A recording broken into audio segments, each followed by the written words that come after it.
from the campus of the University of Nebraska at Omaha. Consider This, a program of issues and information behind today's news.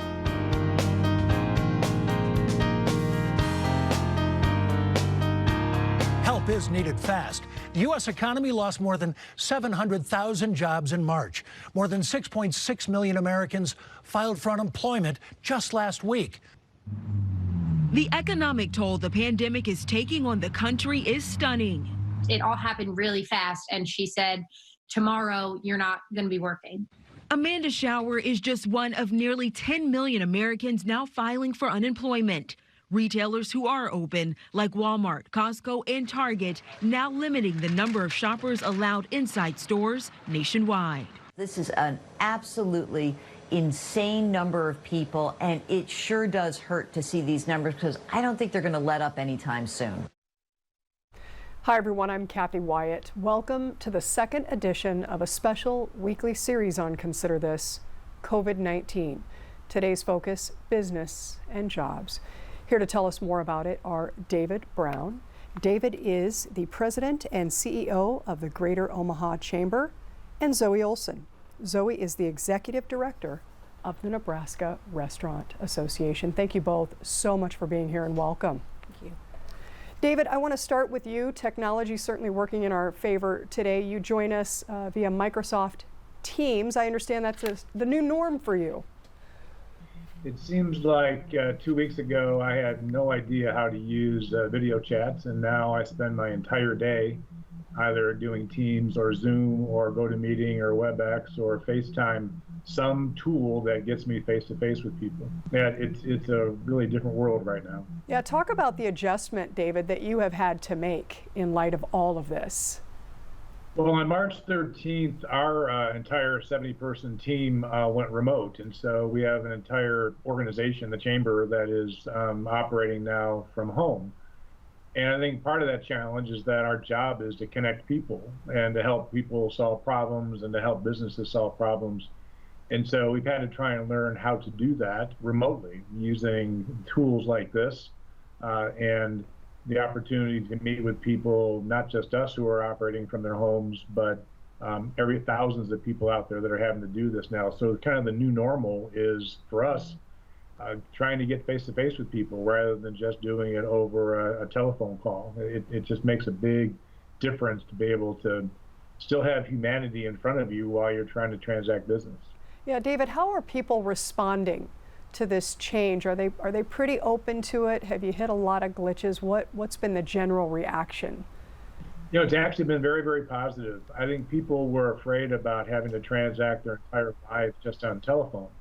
And while we're all used to using the telephone, you know, there really isn't that spark, that ability to see body language and smiles and have conversations with people that you really need to have as humans. How do you have that interaction? And people have been terrific about it. I mean, we're actually being able to get meetings scheduled that are much more difficult to schedule in the past because people aren't traveling. And so schedules are more wide open, lots more conversations happen. I think I had 17 phone calls yesterday and 13 video chat meetings to kind of fill out my day. And I'm basically talking to people all day long. So I think people have responded really, really well to it, and frankly think that there's probably some of this, a good bit of this, is going to carry over into post-COVID crisis recovery, that there will be a lot of efficiencies having been built in by people potentially working remotely, and people are going to build that into their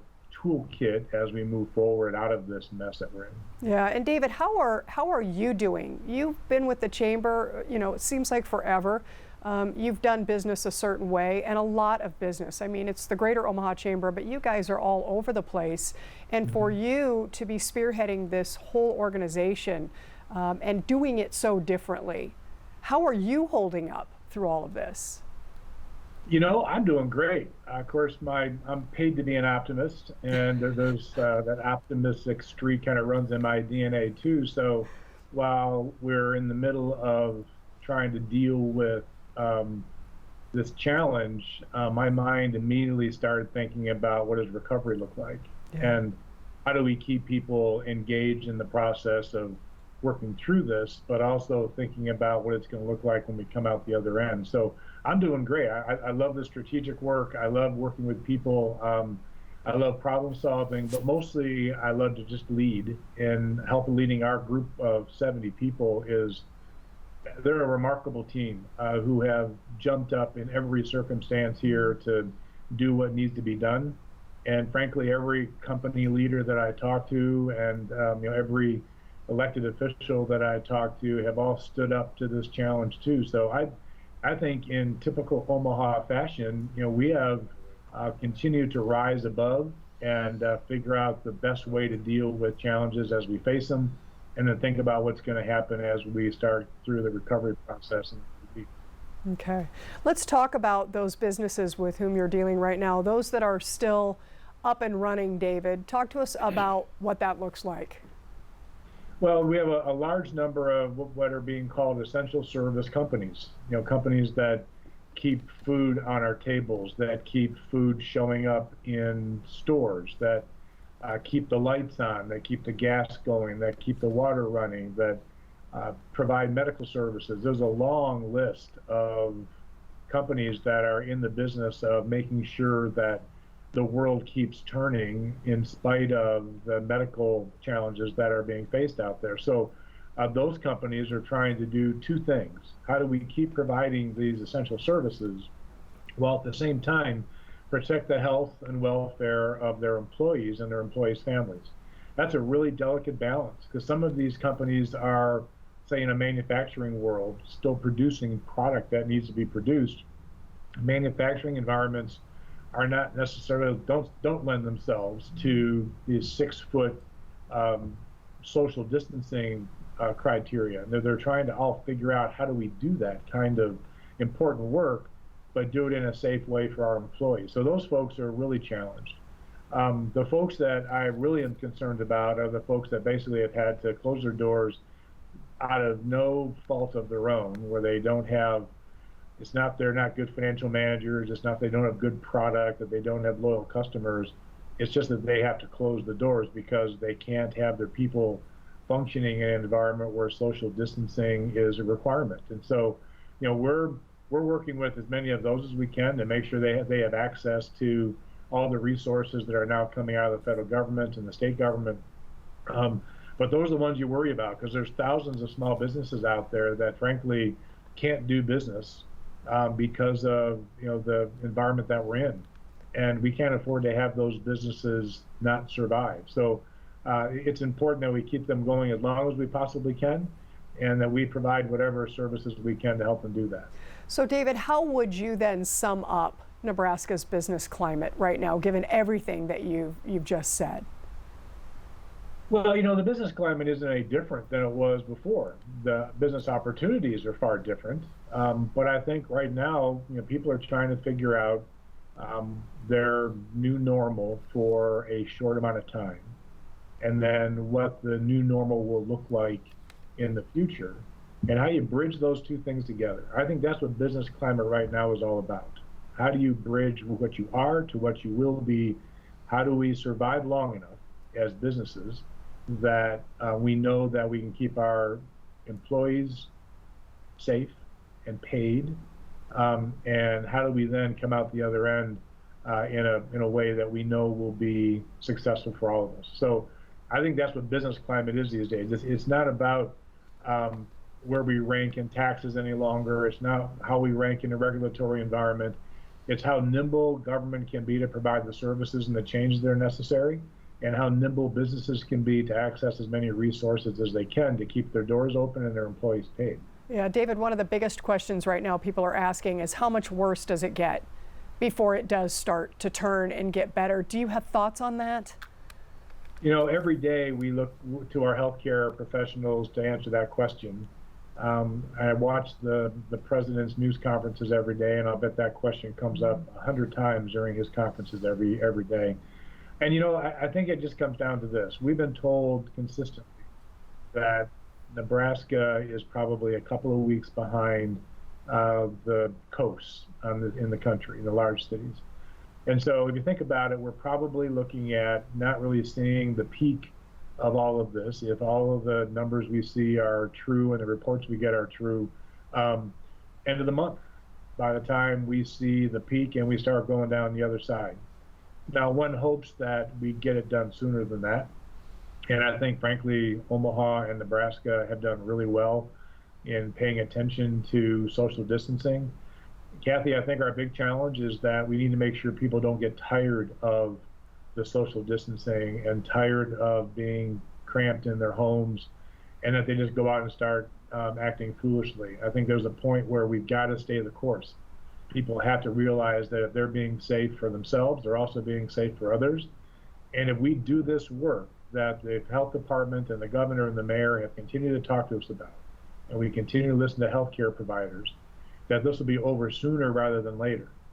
What we can't afford is for there to be this spike because people are still crazy being in their homes. So if I would challenge not only our businesses and our business leaders and employees to this, I would challenge your viewers the same way. We need to keep being safe. And we need to do those things that not only protect ourselves, but protect our neighbors. And if we do that, we'll come out of this sooner rather than later, and we'll figure out what recovery looks like in the meantime. Yeah, and David, for those people who are watching and saying, you know, that it sounds so good, and we know that that's what we should do, but they're just living, they're trying to live day to day. What would you say to those people, including the small businesses, maybe those who were just up and running when all of this hit, and now they're feeling so defeated? There's that whole emotional thing that comes into play now. Right. What advice would you have for those folks? Well, you know, there's two questions there at least, Kathy. The first, on the emotional side, you know, we've all got to find those people in those places that give us comfort in these times. I happen to have a college roommate in Philadelphia who's an Episcopal minister, and never saw him deliver a sermon before, but now I watch him every Sunday. And for some reason, that gives me a remarkable level of peace. And so I don't know that everybody has somebody like that they can turn to, but hopefully people will turn to those people that naturally give them comfort and just spend time with them. I'm not a healthcare professional or mental health professional, so it's really bad to ask me for that kind of advice. But that's what helps me, is talking to people that care about me, that I care about, and just talking about things that have virtually nothing to do with crisis. On the business side, and even on the individual side, I have friends that are still trying to access federal resources that are coming out of the CARES Act and coming out of the Unemployment Insurance Fund, both Nebraska as well as federal government. And frankly, I need to have people continue focusing attention on that. That's where you'll get the financial resources that we need you to take advantage of. It isn't easy, it isn't clean, it's not fast, but it'll get better as more and more people apply to the process. So I would tell individuals who are concerned about their welfare, hit the Department of Labor and the Nebraska Unemployment Insurance websites. Do the chat lines if you can. Pick up the phones if that's the technology you have available, but go there. And if your businesses, don't give up. Talk to your bankers. They can get you access to these funds that'll make a difference in how your business operates over the next several weeks. Okay, thank you, David. We're going to come back to you in about 10 minutes. Right now, we're joined by Zoe Olson, who is with the Nebraska Restaurant Association, one of those businesses still up and running. Before we talk about what you're going through day to day, tell us a little bit about the association, Zoe. Well, the Nebraska Restaurant Association is the membership association for Nebraska restaurants.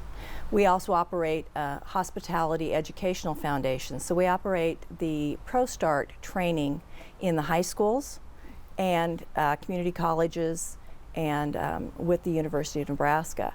And so we're training those new professionals and culinary stars. One thing I would like to say is we just had our statewide ProStart competitions, and we named Papillion La Vista was named for the culinary, and Scotts Bluff was named for the managerial component. This is their Olympics. They were going to both get to go to the national competition in DC in May, which has been canceled. So when we think of all those athletes, we also need to think of these students who worked hard, many of them for 4 years, and it's not going to happen for them, and they were really devastated to find that out. So we work with both. We have both components, both membership, where we do a lot of legislative work and working with our members on legislative issues here in Nebraska and also through our national organization. And then we have the foundation where we work with training up new people. Okay, and when did you first hear about COVID-19? I actually heard about it in December, that I remember. I'm kind of a news junkie, and our youngest son and daughter-in-law were in Japan for their honeymoon. And we heard about this disease in China. China and Japan are two different places, but they're in the same region of the world. And so that kind of piqued my curiosity and interest. And I kept thinking, is this another SARS? Is this another avian flu? What is this going to be? And kind of followed it all along there. Well, and in the industry you're a part of, I would imagine, I mean, many of us were thinking, I wonder what this is really going to be, but your business depends on, you know, this being not as probably scary as you thought it was going to be. You had to have been thinking about it a little bit differently than some. Well, the one thing I will tell people about restaurants, and especially in Nebraska, we have been the experts at sanitization and keeping food healthy for decades. We're the experts at it. I've gotten some feedback from some of my friends because I say many times I would rather eat at a restaurant than in some of my friends' homes.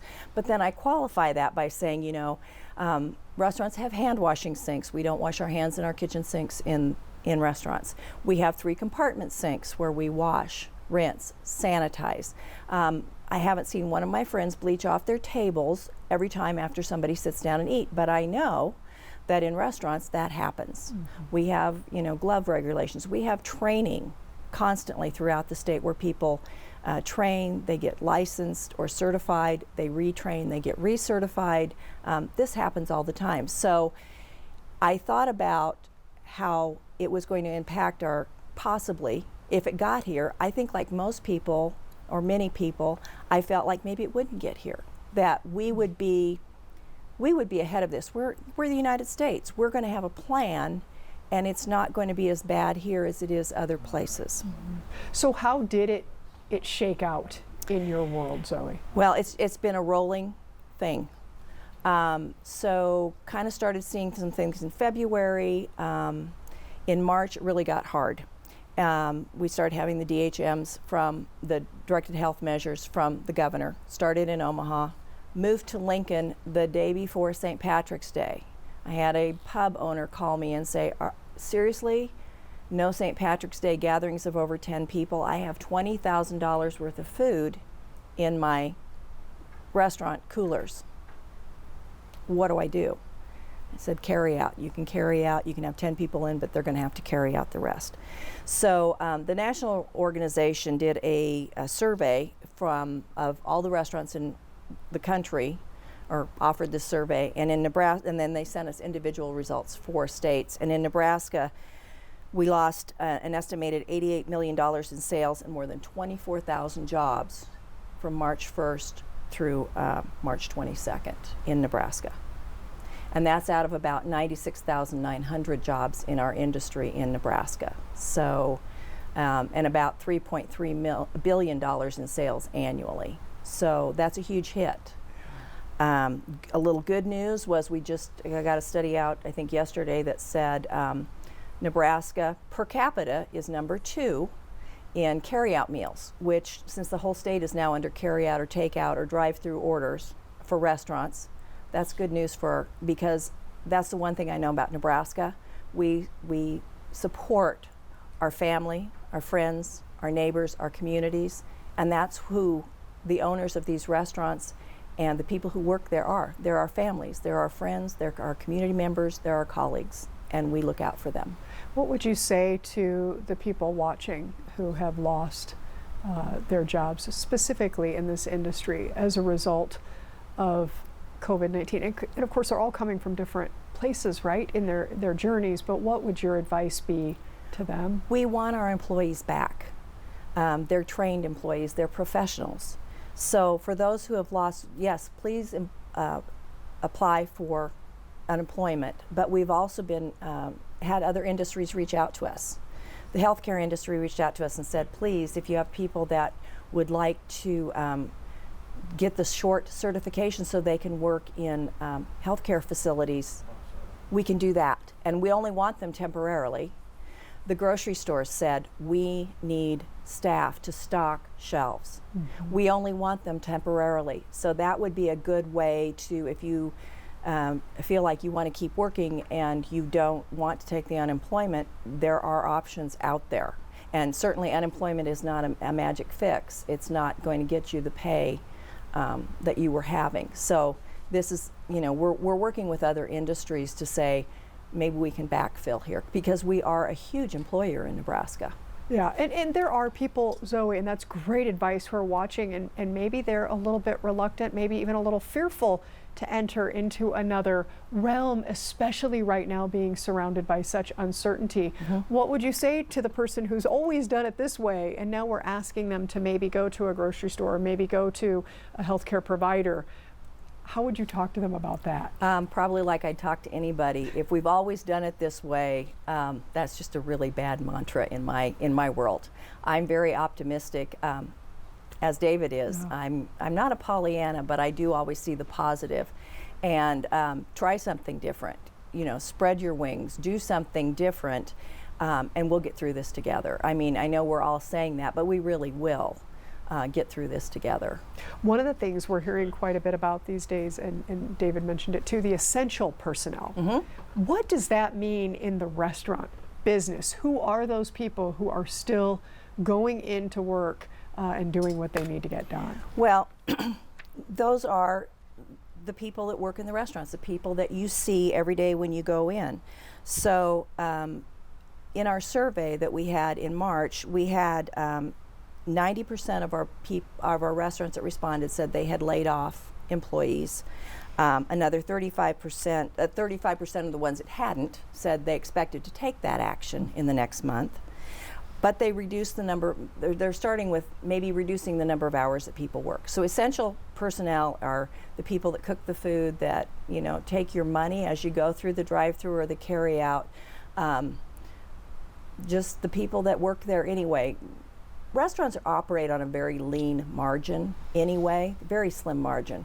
So it's not like they have a bunch of people that they don't need in normal times. They need every one of those workers. Sometimes people are just looking for someone to call, mm-hmm. someone to talk to. In the restaurant industry, what type of support is available for individuals who are just needing to hear someone say, it's going to be okay?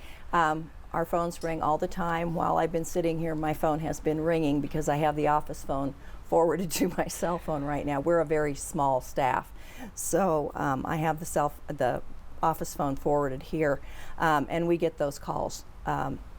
They start in about 6:30, 7 o'clock in the morning, and they can continue until 11 o'clock at night.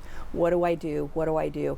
We also communicate via email to both our members and any restaurant that's not a member that lets us know what their email is. It's the most efficient way. There are about 4,600 establishments in Nebraska. We can't possibly call all of them, but so we communicate with emails, and sometimes it's 2 a day and sometimes it's 12 a day.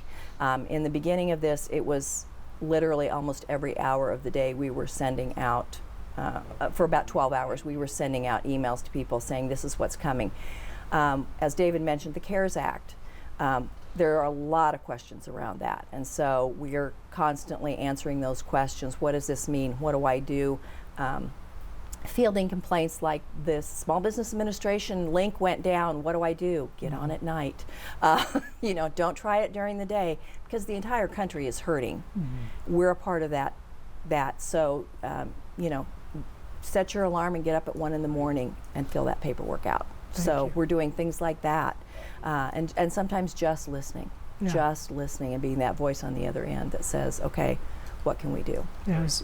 Zoe Olson with the Nebraska Restaurant Association. I want to go back to David mm-hmm. with a question that is so important right now. I mean, retention is tough enough in the best of worlds. So my question for David at this point is, what do we do, David, as employers to stay connected to help ensure that we have that retention when all of this is said and done? I mean, people are going away, they're going home, they're doing their own thing. What would you suggest that businesses do to really maintain those employees, keep them engaged? You know, that's a great question that I personally haven't had to deal with, because our team is together. We haven't had to lay anybody off and don't intend to. So we're, but still, even trying to keep our team together, it's about communication with them.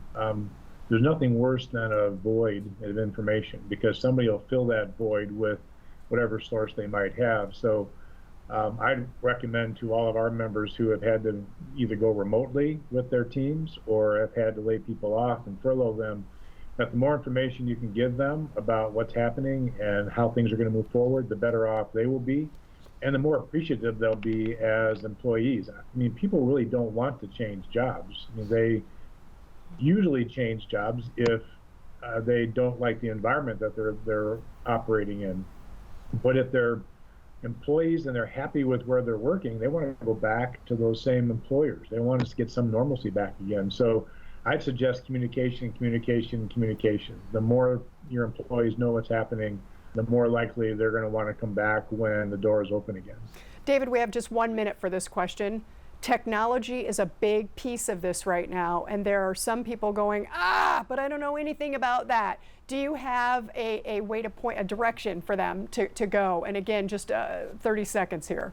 Yeah, experiment and don't be afraid to. I didn't know how to use this 2 weeks ago. I literally didn't know how to do a video chat, and now I'm organizing them. I'm using them every day.